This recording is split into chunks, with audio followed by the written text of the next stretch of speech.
દેશ વિદેશમાં વસતા મારા વાલા દર્શક મિત્રોને મનહર પટેલના જય ભગવાન. મિત્રો, 12મો અધ્યાય ચાલે, એનો 18મો શ્લોક ભગવાન ભક્તિ યોગની અંદર અર્જુનને પોતાના ભક્તના લક્ષણો ગણાવતા ગણાવતા ગણાવતા આગળ વધે છે. અર્જુન, મને આવો ભક્ત પ્રિય છે જેનામાં ગુણો છે. 18મા અધ્યાયની અંદર એક આગળનો ગુણ કહે છે, જેને કોઈ મિત્ર નથી, જેને કોઈ શત્રુ નથી. મિત્ર અને શત્રુ પ્રત્યે સમભાવ છે, સમાન છે. એ ભક્ત મને પ્રિય છે. મિત્ર અને શત્રુ, કોઈ મિત્ર નથી, કોઈ શત્રુ નથી. કારણ કે મિત્ર અને શત્રુ એક સિક્કાની બે બાજુ છે. મિત્રમાં આસક્તિ થાય અને શત્રુ પ્રત્યે દ્વેષ થાય. રાગ અને દ્વેષ ઊભો થાય અને રાગ દ્વેષ ઊભો થાય એટલે મિત્રો કરતાપણાનો અહંકાર જાગે અને એમાંથી કર્મ બીજ પડે. ભગવાને જે વાત કરી કે મિત્ર અને શત્રુ જેનું કોઈ નથી, એમાં સમાન છે, સમભાવ છે, એ ભક્ત અર્જુન મને પ્રિય છે. અહીંયા એક પ્રશ્ન થાય કે આપણે કોઈ શત્રુ નથી, મારો કોઈ દુશ્મન નથી, હું કોઈને દુશ્મન નથી માનતો. મારા માટે બધા સરખા છે. આખું જગત મારા માટે સમાન છે, જીવ માત્ર એક સરખો છે. પણ સામો માણસ મારા પ્રત્યે દુશ્મનાવટ રાખે. ઘણાના પ્રશ્નો આવ્યા તમારી પાસે કે આપણે કોઈનો દ્વેષ ના કરીએ, પણ એ માણસ આપણો દ્વેષ કરે તો આપણે શું કરવું? એનો હિસાબ બંધાય? ક્યારેય ના બંધાય. સામો માણસ આપણી પ્રત્યે દુશ્મનાવટ રાખે, એ આપણને દુશ્મન ગણતો હોય તો એ પાપનું પોટલું બાંધી રહ્યો છે. એ હિસાબ વન સાઈડ, એક તરફી છે. અને એક તરફી હિસાબ જે છે, એ એક તરફીનો હિસાબ છે, એ પાપ અથવા પુણ્યથી ભોગવાઈ જાય, એના ભોગવટાથી ભોગવાય. પણ સામ સામે હિસાબ બંધાય તો જ એ બેને સામ સામે હિસાબ ચૂકવવો પડે. આખી દુનિયા આપણને દુશ્મન ગણતી હોય એનો કોઈ વાંધો નથી. આપણે મન, આખી દુનિયા આપણા માટે એક સરખી છે.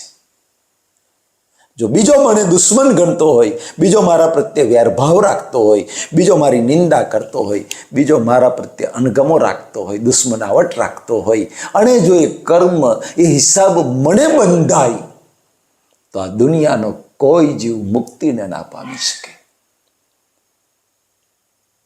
અર્જુનને દુશ્મનાવટ નથી, પણ દુર્યોધન માટે તો અર્જુન દુશ્મન હતો. કર્ણ માટે અર્જુન દુશ્મન હતો. જો એનો બીજ, એનો હિસાબ અર્જુનને બંધાય તો અર્જુન મોક્ષે ના જઈ શકે. કારણ કે કર્ણ અને દુર્યોધનનો હિસાબ જે છે એને પકડી રાખે, એને ચૂકવવો પડે. ના, આ ખાસ સમજી લેજો. કુદરતનો કાનૂન એવું કહે છે, રાગ અને દ્વેષના હિસાબો સામસામી બંધાયા હોય બંને પક્ષે, તો એ બંને પક્ષે, બંને જીવાત્મા હોય, સામસામે ભેગા થઈ અને એ રાગ દ્વેષ અમારે ઉકેલાવવો પડે, કુદરત કહે છે. પણ એક માણસ જ્ઞાનમાં છે, હું જ્ઞાનમાં છું, હું કોઈને મારો મિત્ર નથી, કોઈ શત્રુ નથી, આ દુનિયામાં બધા મારા માટે સરખા છે માની લો, અને કોઈ મારા પ્રત્યે દ્વેષ રાખે, કોઈ મને દુશ્મન ગણે, તો એ હિસાબ મારે ના ચૂકવવો પડે. કારણ કે મને એના પ્રત્યે દુશ્મનાવટ નથી. હા, મને એના પ્રત્યે દુશ્મનાવટ હોય અને એ પણ મને દુશ્મન માનતો હોય, તો એ સામ સામે જે હિસાબ બંનેનો બંધાયો, મારે એ હિસાબ ચૂકવવા માટે અને મારા દુશ્મનને પણ હિસાબ ચૂકવવા માટે આવતા ભવે બંનેનો સંજોગ કુદરત નક્કી કરે. બંનેનો સંબંધ કુદરત નક્કી કરે. એ બંને બાપ બેટા તરીકે અવતરે, બંને ભાઈઓ તરીકે જન્મ લે, બંને પતિ પત્ની તરીકે જન્મ લે, બંને પાડોશી તરીકે, બંને મિત્રો તરીકે. એ કુદરતના કાનૂનથી એ રિલેશનશિપ નક્કી થાય છે. હું કે તમે નક્કી કરતા નથી. ભગવાન પણ ગીતામાં બોલ્યા, અર્જુન, કોઈના પાપ પુણ્યમાં અમે હાથ ઘાલતા નથી. કુદરતના કાનૂનથી, જે સ્પિરિચ્યુઅલ સાયન્સ છે, એનાથી રિલેશનશિપ નક્કી થાય છે. જેટલી રાગ અને દ્વેષની સ્ટ્રેન્થ હોય એ સ્ટ્રેન્થ પ્રમાણે રિલેશનશિપ નક્કી થાય કે બેને મિત્રો બનાવવા, પતિ પત્ની બનાવવા, મા દીકરો બનાવવા, બંનેને ભાઈ બનાવવા, બાપ દીકરો બનાવવા. એ જે બીજ નાખ્યું છે એ કેટલી સ્ટ્રેન્થ વાળું, કેટલું મજબૂત છે, કેટલું ગાઢ છે, એના પર રિલેશનશિપ નક્કી થાય. આ ખાસ સમજો. જેટલી કર્મની સ્ટ્રેન્થ વધારે, બંનેનો હિસાબની સ્ટ્રેન્થ, રાગ અને દ્વેષની સ્ટ્રેન્થ જેટલી વધારે, એટલો રિલેશન બહુ નજીક ક્લોઝ હોય. અને સ્ટ્રેન્થ જેટલી ઓછી હોય એટલી રિલેશનશિપ દૂર થતી જાય. છેલ્લી કક્ષાની સ્ટ્રેન્થ હોય તો બાપ દીકરા તરીકે જન્મે, મા દીકરા તરીકે જન્મે, હિસાબ ચૂકવવા માટે રાગ દ્વેષનો. બિલકુલ સામાન્ય સ્ટ્રેન્થ હોય તો એ મિત્ર તરીકે, પાડોશી તરીકે જન્મે. ઓછી સ્ટ્રેન્થ હોય તો આ વિજ્ઞાન છે સાહેબ. બહાર જેવું વિજ્ઞાન છે મટીરિયલ સાયન્સ, એવું આ વિજ્ઞાનથી, આ કુદરત, એ વિજ્ઞાન એ જ કુદરતનું કાનૂન, એ જ લો ઓફ નેચર. એ કુદરતના કાનૂનથી એ રિલેશનશિપ નક્કી થાય છે.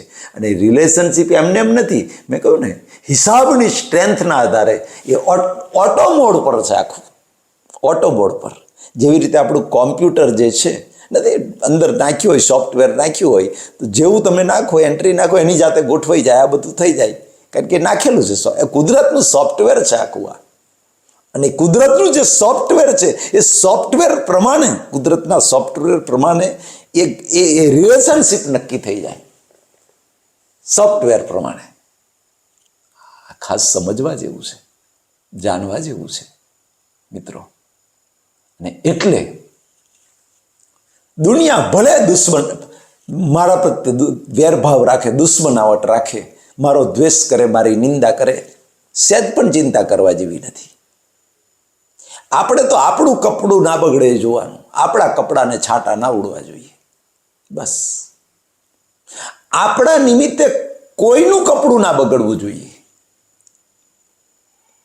સામો આપણું બગાડે એનો વાંધો નથી, એનો દોષ આપણને નહીં લાગે, એને લાગશે.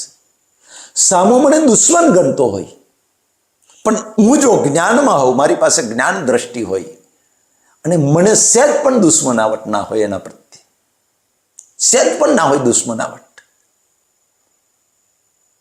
તો મિત્રો આવતા ભવે એને એક તરફી હિસાબ ચૂકવવો પડે, બે તરફી નહીં. આપણને ખબર ના પડે. આપણો નોકર થઈને આવે, આપણો નોકર થઈ અને કમાઈને આપણને આલે, એ રીતે એની રિલેશનશિપ નક્કી થાય.